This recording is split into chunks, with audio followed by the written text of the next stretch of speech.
So in 1728, the Washington House is being built, and at that time they need a kitchen, but they need their kitchen to be in a separate building because kitchens in the 18th century were smelly, dangerous, fire-ridden places. And so you put them in a separate place to sort of solve all those problems. And we're looking at the actual foundations of two of the walls of the cellar of the kitchen, the 1728 kitchen. And so as you can see, it's made of the same material as the house cellar. It's made of Aquia sandstone, but instead of nice blocks, it is made with what I think professionals call junk. It's rubble. It's not. They're not cutting special stones for it. They're using leftover stones, maybe even from the house construction, and then sort of putting them in and holding them together with mortar. And so this building is around 16 feet across, and then 16 feet deep, and then it returns 16 and returns 16. And at the end of this process, we'll have uncovered the entire 16 feet area.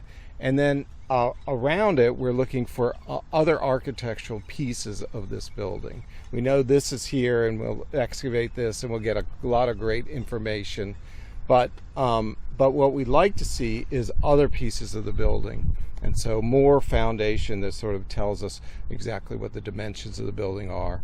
I'm pretty sure it's a frame building that sits on this block. You don't have sort of this junky material. It can't continue on. So kitchens are usually really interesting places, aren't they, as far as things you find and what went on in the house? Yeah, it's probably the house is probably the most interesting building on the site, but the kitchen is probably number two. And so kitchens talk about a lot of really different things that you don't get in the house. Kitchen is where food is prepared, food is cooked, food is stored, and the dishes and all that are cleaned. And so you go from you'll start out with a live chicken, you have to butcher it, and then you have to pluck it and then turn it into a meal, and then it goes off to the house to be eaten, and then the waste products will end up in the yard. And so it's a big cycle, and this is an important component of dining. And the people that sort of work here, there should be a cook that has to live here, because you never know when you're going to be asked to prepare food. And so the cook lives in here. There's an assistant cook, and then there's all kinds of helpers that go along. All these people are enslaved. And so the cook has to be familiar with not only French cuisine and English cuisine and Virginia cuisine.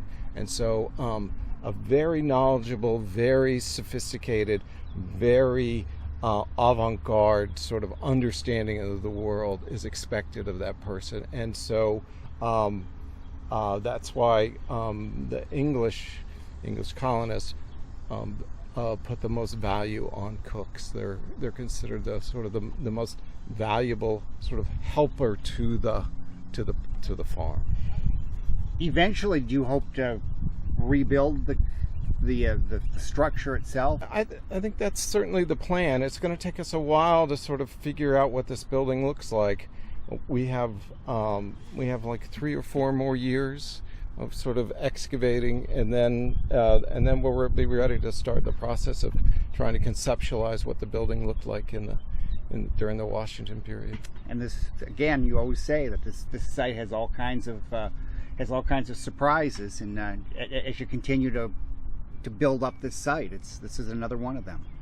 It's an amazing site in a couple of different ways. One is just its size. It is a massive archaeological site, and so and then the other way it's amazing is it doesn't like to give up its secrets, as I always say. And so this is one of its secrets that is going to take us a while to figure out. But by the end of the day, when we're finished digging, we'll have a really good understanding of what this building looked like.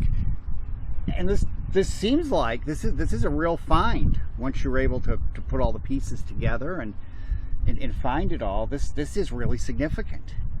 Without a doubt, this is a great find for the archaeology site and an important piece of the puzzle, and so it's just going to look fabulous back on the landscape when it gets here.